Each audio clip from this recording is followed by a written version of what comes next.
Hello and welcome back to the channel. Today I'm going to do something a little bit different. It occurred to me a while ago that I have just kind of an odd array of beers that I'm probably not that bothered about drinking, some that I am, and well, in general I've got a few too many beers. So I thought it'd be fun to do a blind taste test to prove, well, a couple of little things. Firstly, do I know what I'm talking about? If I don't know what the beer is, can I actually pick up on it and even guess what it is, or at least guess the right style?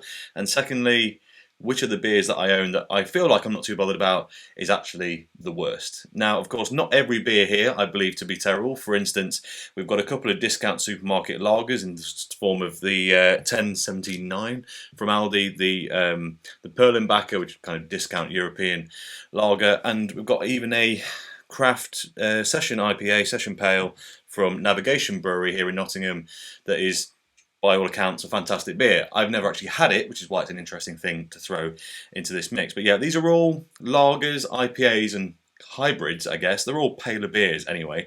To make the challenge a little bit more difficult, there should be some things that in theory might be easier to spot, such as the Blood Orange IPA Otis from Williams Brothers. But in general, yeah, the idea is to make it not all that easy. So what's going to happen now? I'm going to leave the room. My beautiful off-screen assistant, Dictionary Corner, aka Mrs. Grummybeard, and however other many names you've acquired over the years now, is going to come and decant these into 8 glasses. All the glasses look the same, and they will be numbered like so. 1 or 3 there. You get the idea. And then I'm going to come back in and try and work out which one's which. Whilst that's happening, I will put on screen the right one so you can laugh at me as I get it terribly wrong. But at the point that I'm doing this, I won't know what it is. So let's get on with it. Mass IPA lager, whatever you want to call it, blind taste test. Right then.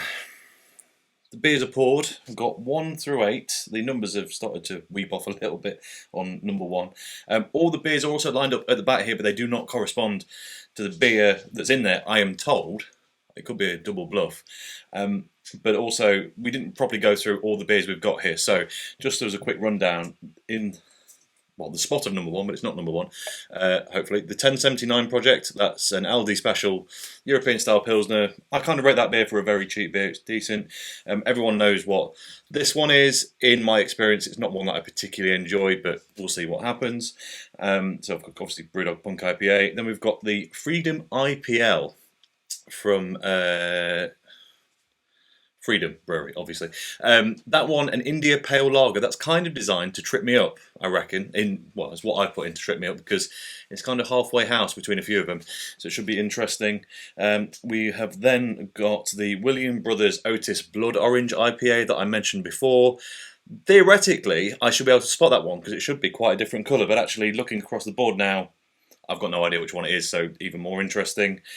Then on to some more budget European lager, Perlenbacher Pils, straight up Euro Pilsner, very average stuff, but again, not one that I hate particularly, I quite enjoy it. This one that I'm looking forward to trying and hope that it's good, Navigation's New Dawn Session Pale Ale 3.9%, that's a local craft brewery to me.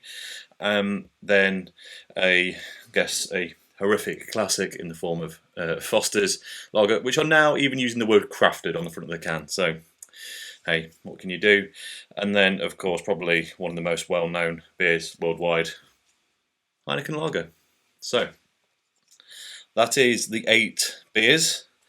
Kind of half lager, half pale IPA, some hybrids. Right then, let's get on with it. So, Dictionary Corner, you've got your results. Are you going to jot down what I think is what? So what I'm going to do is, I don't normally rate beers, but for the purposes of this, I'm going to test each one, tell you what I think it is. At the end, I will have an opportunity to reevaluate, because obviously I don't know necessarily what everything tastes like as I'm at the start. And then I'm also going to score each of them out of 5. So we'll find out which of these I prefer. So, number 1, this is the one where the number has weeped on the glass a bit there. So number 1, in the glass, it looks lagery, but then again, so do a lot of them. It has maintained a bit of head. These aren't percolated glasses. These are just normal kind of kitchen tumblers. So nothing special, no magic there. The aroma is instantly citrusy, but it's quite orangey. And that might be a dead ringer giveaway because we have got the Blood Orange IPA here. And while I said I thought I was going to be able to spot it visually, I'm fairly confident that none of the others have quite that aroma. So let's give it a taste. Cheers.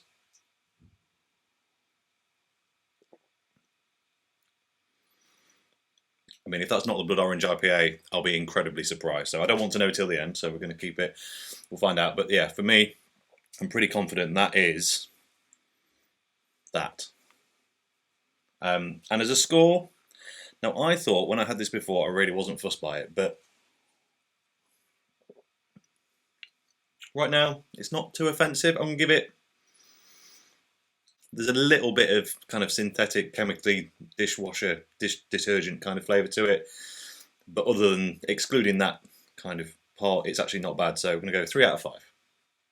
The other difficulty in this task is that, well, I'll have the influence of the previous flavour when I get on to the next one. So this, had it been number 1, number 2, could have tasted better or worse depending on the one from it had it not had anything before it. But anyway, visually, good head retention again.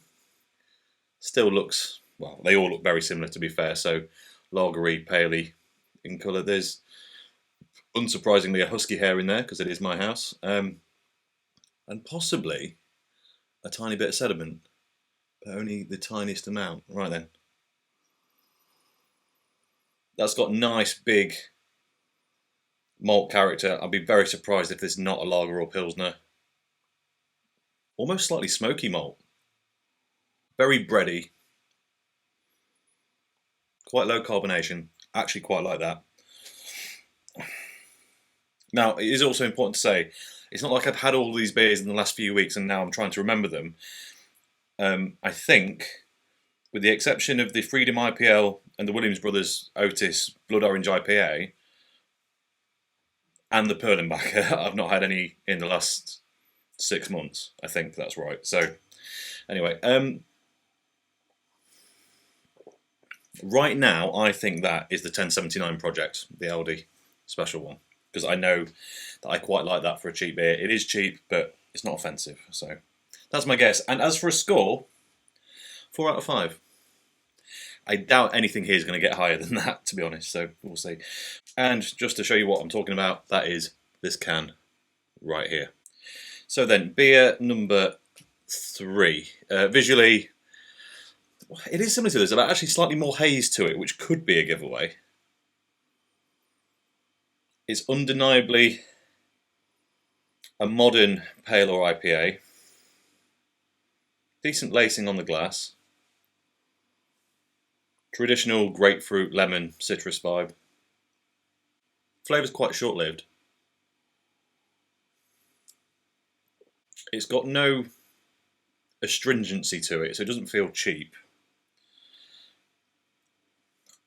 I mean, having not tried the rest, it is a little bit difficult. I want to say it's the Navigation New Dawn, which should, in theory, be the best beer here, in theory. But I'm scared of giving that announcement because if it's not, I look like an idiot. But we're going to go for it. I think this, number 3, at the moment, and I might reverse that decision later, is this one, the proper local craft brewery option, the Session Pale. It makes sense with the slightly short-lived flavour, the fact it's a Session Pale. It's not going to be as intense as the kind of full-bore offerings. That's my guess for number 3. And for that one, I think we're going to match the previous score, 4 out of 5. I like it.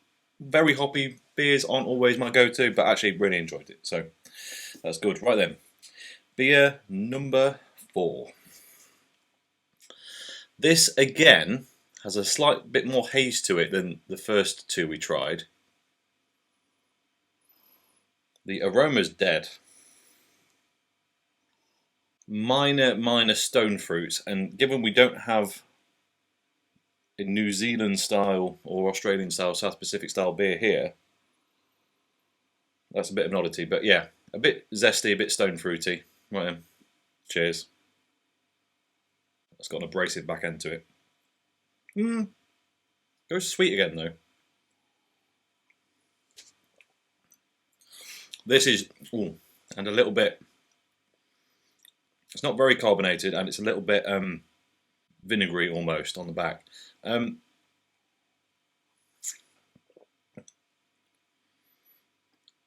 Not knowing what you're dealing with here is very difficult, because it's also a bit hard to say whether it's a really good version of what it's meant to be or a really bad version of something it's not. We can take over the kind of the overall quality of the beer, and on that one, the quality was okay, but the taste profile felt a bit off.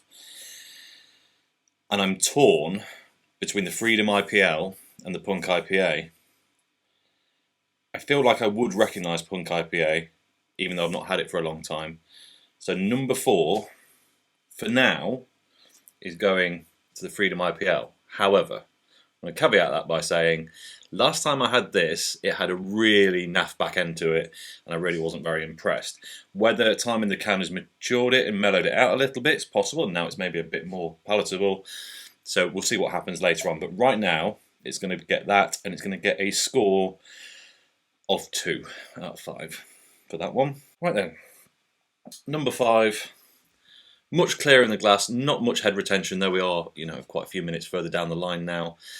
I'll be very surprised if that's not a Pilsner, because it looks a little bit paler than the rest. The aroma's subtle, slightly hoppy, again indicating more Pilsner. Cheers.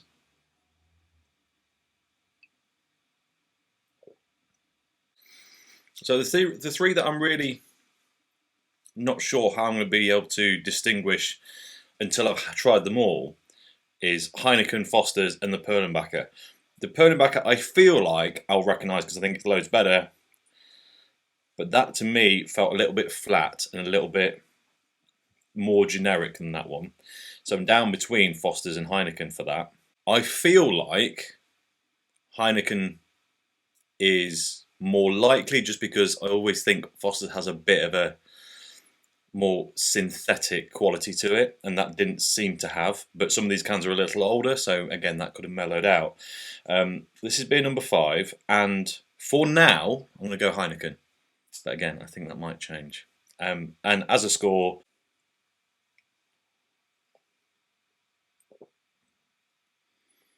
the malt profile up front's quite nice. There's not a lot further down. It's absolutely palatable. We'll be generous and say 2.5 just. Right then, on to the back 3. So number 6 in the glass. Again, it's quite clear. Still got a bit ahead this one, which is always a good sign. Again, looks quite pilsnery. That's got almost like a wheaty bread quality to the aroma. It smells quite appealing, actually. Cheers. Again, maybe it's because we did some pales and IPAs at the start, but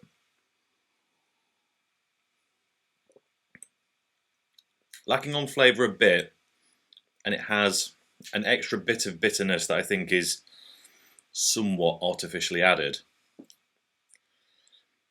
I really hope it's not the Perlenbacher, because I feel like I don't mind that beer. That might be the worst lager so far. And yeah, it's got that lasting slight astringency that I don't like in mass commercial beers. And so therefore, I'm going to go for Foster's for number 6 with a score of 1.5. Right then, second to last, what have we not actually assigned yet? So we've not assigned Punk IPA yet, and we've not assigned the Perlenbacher. So visually, a little bit darker than some of them, very clear though. Again, smells quite malty. Definitely not a pale or IPA. Quite bready indeed. Cheers.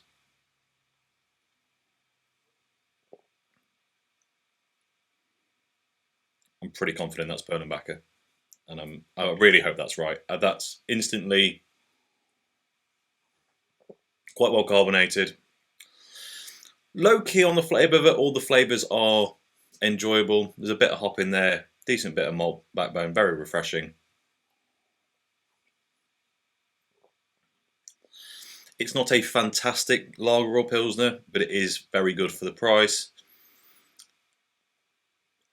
3.5 out of 5 for number 7. Which in theory leaves us with number 8 being Brewdog's Punk IPA. In theory, but let's take a look at it, shall we? So, in the glass, pale with an ever so slight haze, so it's possible, tiny bit of head still bobbing about there, but not a lot. And it does smell like an IPA, which is a good start. Just very lemony, a little bit dishwatery, tiny bit of grapefruit. It is an older can, so some of the hops might have faded out a bit, but anyway, cheers. That's Punk IPA all day long. I've got no doubt. Oh, hold on. Do I? I agreed until I got to the aftertaste. I think it is, and I'm gonna lock it in. I suspect I'm gonna come back and try what I thought was the Freedom IPL, because I think those two are actually going to be, despite one of them being an India Pale Lager, the two closest ones. That's got a really, really long, dull, overly bitter, slightly synthetic aftertaste that I remember from the IPL.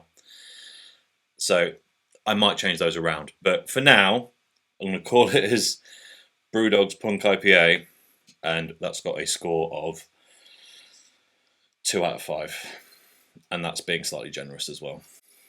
So, we've lined up. Ditch Reconnor's now going to tell me how many I got right, just the amount that I've got correct. I don't think you want to know. That means it's none. Excellent. Which I would quite... I got 1 correct. 1. Beautiful. Right, okay. Okay, can I also ask you, so you scored 2 and 3, both as 4 out of 5. Can you tell me on first taste which one was your favourite out of 2 and 3?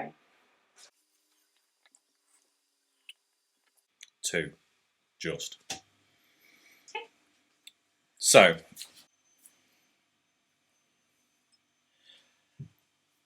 I don't know how to do this to the most amusing, but I'm fairly confident the one I've got correct is the Blood Orange IPA, because it's so distinct compared to the rest of them. I actually got 2 right, sorry. Okay, right then. Okay, so I've got 2 out of 8 currently. So I do look a bit stupid. Right then. In that case, I would like to flip my answers for Punk IPA and the Freedom IPL. So I think I've got them twisted. Number 4 is Punk. And number 8 is the Freedom IPL. I'm fairly confident, so well, we kind of know because you gave it away because you've not counted them correctly. But we know that the Otis Blood Orange IPA, which number I said that is? You said that was 1. Right. No, I didn't. I said there was 2. Oh damn. Hold on. So, which were the 2 I just clarified? You asked me to pick my favourite between 2 equal scores. So 2 and 3 were your favourites. Between 2 and 3. So 2, this is interesting. 1 has got a much stronger orange taste than 2, but when I drank 2, I assumed it was the Blood Orange IPA because you told me it was. No, I know. So 1 is stronger in that flavour. What I'm saying is they both taste like blood orange, but because 1 is stronger, when I came to 2, I couldn't pick it out, which is interesting. But I said it was 1, and I think that's correct because it is the stronger. And you kind of confirmed it because you said I got 2 correct. So we know that 1 is probably correct. So we're locking in that as. We're locking in 1 as Williams Brothers Otis. I want to lock in my Punk IPA and Freedom IPL answers. At 4 and 8, yeah. I think so.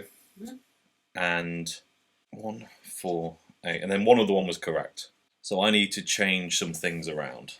What are those things? Would you like me to remind you which one you were most confident on?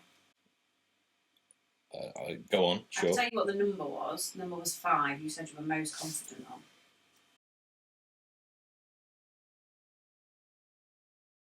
And I said I thought that was the 1079 project. No, you did not. I've lost all semblance. This is really difficult. I felt so. I was really confident going through them as well. I was like, I know what that is. I know what that is. Nope, no, Tom, you don't. You're stupid. You don't know anything. Jeez.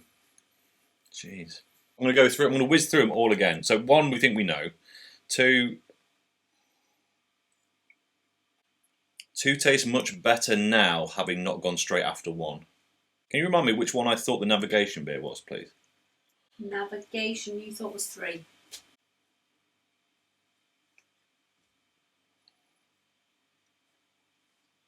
No, I don't think it is. Is that even? I'll leave that.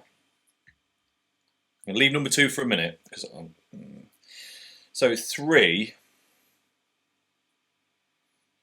I actually now think might be Punk IPA.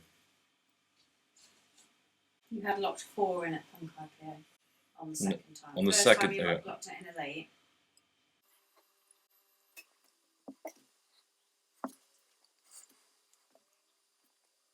3 is Punk IPA and tastes infinitely worse than the first time I got to it. I think, starting with number 1, just so happened that this taste is so strong, it kind of obliterated what I was able to pick out of 2, 3 and possibly 4. As a result then,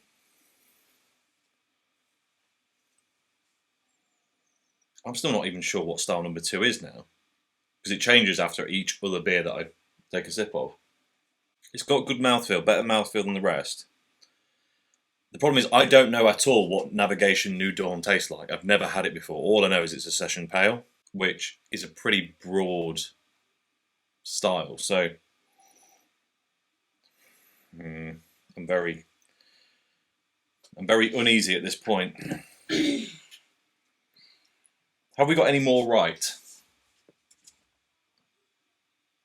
You've only locked in a couple more, so I'm not going to Right. Sorry. Okay. Right, you've locked in 1, 3 because you've changed 4 for 3, and 8. That's what you've locked in for your final. Right, but I locked in 4 at Punk IPA originally, and now you've changed it to 3. I've just changed it to 3, so it's 4 not locked in. 4 is not locked in. Okay. Man, this is difficult. Right.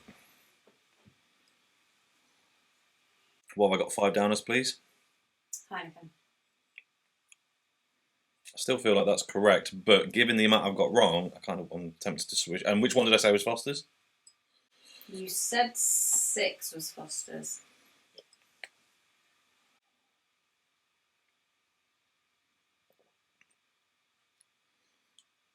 There's a bit maltier. I'm so confused. I don't know what's going on anymore. 5. What did I say 5 was? Foster's? Heineken. Yeah, it's crisper. Unless that's the Perlenbacher. Oh, this is very tricky. First time you were adamant that was Heineken. 5. See, that might be right, and another lager might be wrong. And here is the issue. 8 is currently set is locked in as Freedom IPL. Locked in as Freedom, yeah. Right. That, I mean, it might not be right, but I feel like it's correct. 1. Well, I'm going to step back the ones that I believe to be. You've locked in 1. Yeah, You've 8. locked in 8. Yeah. And you've locked in 3 currently. So I don't need to try that again, because that's going to get confusing. So I've locked 3 in. Of those 3, how many are correct? 3 currently. Okay.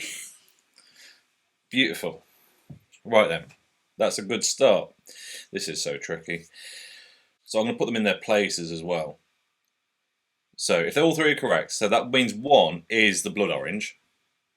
Yes? Mm-hmm. It means that 3 was 3 punk. 3 was punk, yeah. Right, beautiful.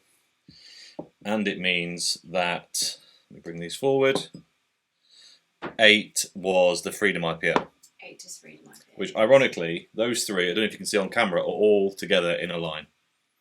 Punk, Freedom, and the Williams Brothers one. Which means... I don't know if this helps you, but the can order is the order that I poured them in. So I poured them into the wrong numbered glasses. Right, interesting. Okay, cool. I like your style. Okay, this helps a little bit, because what this means is, theoretically, all that's left is lager and 1 session pale. The one that I've never had. But it shouldn't taste like any of the lagers. So, on pure aroma, quite malty, a bit more hoppy, number 4. Very drab, number 5. Slightly old malt, number 6. And very run-of-the-mill, number 7, which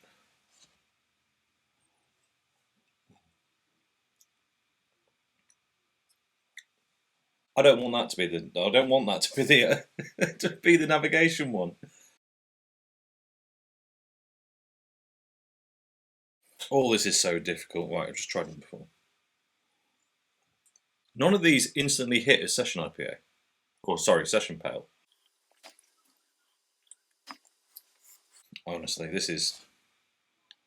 Number 4 smells the most like a session pale, and 7 has increased bitterness that I would more associate with a session pale than a lager. But I'll be damned if I can tell the difference. There's just no hot bite in any of them.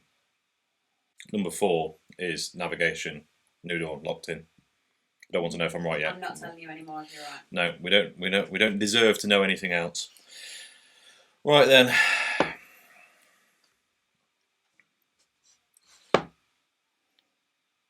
The aroma basically doesn't exist on 2. It's quite nice and bready on 5, which leans me towards either the Perlenbacher or the 1079 project, because I think they're both the better lagers. Slightly sweet but non-existent on 6, and kind of malt bread heavy on 7, but not there. So, because I'm forgetful, can you please tell me what I currently think the 1079 project is? So at the moment you said 1079 was 2. Okay, and the Perlenbacher? Perlenbacher, you went for 7. So those are the 2 that I think taste better, 2 and 7, at this point, because 5 is the blandest thing I've ever tried.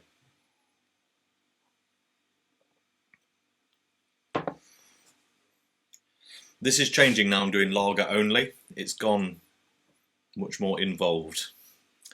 I'd like to lock number 7 in as Foster's. Okay. I think number 6 is the 1079 project. 6 was that, yeah. I think number 5 is Perlenbacher, which means number 2. The one that tastes of almost nothing is Heineken. That is my locked in answers. Okay. I would like to know how many are currently correct. It's not all of them. Ladies and gentlemen, we can say that much. I've got 4. I've got half of them right. You have half. Okay, I'll take half. I'll take half. Right then. Geez, this is gonna be a case for embarrassment. Right then. Number 1, you went for Otis, and it was. It was very blood orangey, so that's fine. Easy win, kind of. Yep. Number 2, on your first time, you said it was a 1079, and you said it was your favourite. The second time, you said it was Heineken, and you said it didn't have any taste to it. This is interesting. Hold on, it was my favourite. Out of all of them. I asked you which one was your favourite on first taste, and you said number 2. Did you not ask me between 2 different ones? Yeah, Not all you of got them. them at 4 and 4 out of 5. Oh, I gave it 4, but I thought it. Now I've said it's Heineken. Interesting. Okay, would you like to know what it is? Go on. Foster's. No. Yep. Wow. This is a terrible day for beer. That's all I can tell you. Wow. Would you like to take a COVID test? Yes, please. This is not gone well. We'll bring them all into a line of how the order I felt like I preferred them in at the time, and we'll reevaluate and try and make some great excuses up for why I'm a terrible person. Fabulous. Number 3. Originally, you said it was navigation. Yeah. Second time, you said it was punk IPA. Yeah. Was punk IPA. You also gave it 4 out of 5 on first test. Incredible. It tasted genuinely quite pleasant the first time I tried it, but as I said, I think that blood orange was so strong, it knocked out a few other flavours, and coming back to it, I realised that it wasn't very good at all. Number 4, on taste test number 1, you thought it was freedom. Number 2, you thought it was navigation, and it was navigation. It was navigation, so I thought it was a bit off first time around, but I've come back to it. To be fair, I never tried that beer, so I don't know. I'll give you a review in a minute, see what we think of that one. Number 5, yeah. Taste number 1, you said Heineken. Taste number 2, you said Perlenbacher. Yeah. You should have stuck with your guns. It was Heineken. It was Heineken. I got it right first time You and did changed. get it right first time. Ooh. Okay. Well, I mean, at least I'll be honest, I was just trying to change things because I knew I got a lot wrong. So I took a gamble. But we'll come back and review that one in a minute. Number 6. You said on first taste Foster's, on second taste the 1079. It was the Pearl and Bucker. Was it? Yes. Okay. You also only gave it 1.5 out of 5. Really? Yeah. There you go. Pearl and Bucker, apparently not very good. Despite what I thought of it. Number 7, on taste 1, you gave it Pearl and Bucker. On taste 2, you gave it to Foster's, and it was the 1079. So at first I thought it was good, and then I thought it was terrible, and turns out I think it's all right. Okay. And number 8, you originally gave to Punk IPA. Second time you gave it to Freedom, and it was the Freedom. That's the only bit of semblance I can take from this, is that I first thought that was a beer I thought was bad, and it ended up being a beer that I thought was bad. So... Okay, so do you want to... I would like to know the order. Would you like to put them in the right order to start with? Anyway, so number 1 is Otis. So, what we can take from this is that tasting beer is not all that easy, because apparently I told you that an old can of Foster's was all right. You said no, can of Foster's was your favourite. Out of 2. Oh, but the highest ranking ones. Right, oh, we're going to try this now again. Hey, maybe Foster's have gone up in the world. Allegedly, ladies and gentlemen, this kind of Foster's... So this is also why it's important to review things blind sometimes, because had I just reviewed that can, I'd have told you that it didn't smell much, and I genuinely would have been miserable about it, because I think it's not very good, without being able to be neutral on the matter. So it is bready. It is bready. Now, here's an important note. This can is a year out of date. Does that impact things? Possibly. But, I mean, to be fair to them, a year on, a year past its best, the malt profile is still there. Maybe whatever slightly incredulous hop oil they use has gone, which is why it now tastes good. So if you've got some Foster's hanging around, what I can tell you is if you leave it for a bit, it seems to become more palatable. It's not an exciting beer, it's still bland. But there is no nastiness to this taste right now. That's all I can tell you. So that was that. So that was allegedly my favourite. Allegedly. Which is, I mean, this is terrible. It was a year out of date can. Foster's is the best beer you can have. We may as well shut the channel down now and leave, haven't we? Really, let's be honest. What was my second favourite? Punk IPA. I refuse to believe this.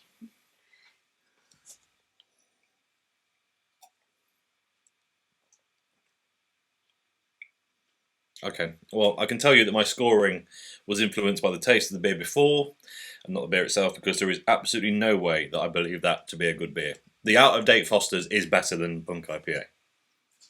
End of, for me. Like, it just is. So, yeah, I was just wrong on that one, so I can tell you. I do not believe that's still to be correct. I still feel that out-of-date can of Foster's, it basically has no negatives. It's not a very exciting beer, but there's nothing super trashy about it either, which is interesting. What was the third favourite, allegedly? You gave 3.5 to number 7, which is 1079. Okay, and I think that's a fair score for this beer. I've always felt like this is punched a bit above its weight because it's super cheap.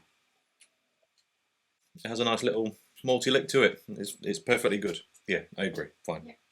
You then gave 3 to Otis, which is number 1. Which I always thought I really didn't like, but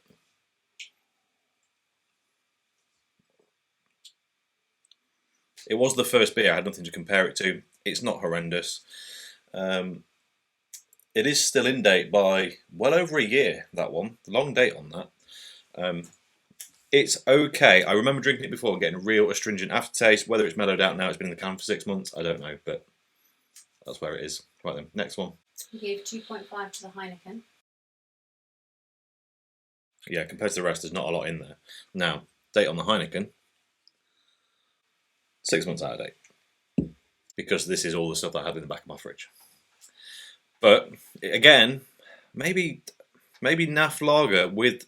I mean, to be fair, lagering's all about aging. It's normally about aging it in the tank to get better flavour out of it. But turns out, NAF lager, lagering it in the can for a bit longer, actually makes it... I don't want to... Well, not better than the best, but better than their normal interpretation, I think. Then what was it? Then you gave a joint 2 out of 5 to number 4, which was Navigation. Oh, sorry, Navigation. 8, that was Freedom. That is technically the second bad review I've given Navigation in the last month, which I feel very bad for, because their beer at the beer festival was incredible. But it is a bit dish soapy on the nose. We've got to be honest here. I'm not taking that score away. It's not a beer style that I really enjoy. I don't think it's a bad beer, but there is, and I think I said it at the time, I think I said there was a bit of a vinegary quality to it. And I tell you what, because I knew that some of these were older, I thought it was a beer that had gone off because of the slightly acidic quality that has got, and it wasn't, so interesting. And then the lowest score went to the Perlenbacher, number 6. I mean, I'm amazed. I'm truly amazed. It's got really... I'd said a few times that it's got a really bready, sweet bready malt aroma to it. And to be fair, comparing it to the rest of these beers, there's not a lot of flavour to it, and there is a slight astringency to the back end. I think if you're only drinking that, it's fine. But as soon as you start to compare it to some different profiles, it does seem to fall a bit short. So... I agree with all my scores except for Punk IPA. I think that was too influenced by the blood orange beer at the start. That Foster's score, I think because it's lost that, I think that can has lost all of its hop content. You're getting pure, slightly mature malt in there now, and as a result, I feel like it tastes better. I think after a pint of it, you'd regret it. So. Anyway, this is the point of this test, to prove that basically it doesn't matter what you drink, it's all about what you're drinking, where, and what you think of the beer before you start, not about what's actually in there. Because, yeah, a slightly ancient can of Foster's apparently is better than everything else, which, as I say, that's it now. I'm going to close the channel down. See you all soon. I'll may as well just drink Guinness forever more. We should have added a Guinness in here, but we would have known which one it was, so never mind. On that absolute bombshell to coin Top Gear, yeah, shocking behaviour, hey. Anyway, as always, thank you very much for watching. If you enjoyed this video, please like it. If you haven't already subscribed, if you would be so kind, and I might see you next time. I might retire now. Cheers.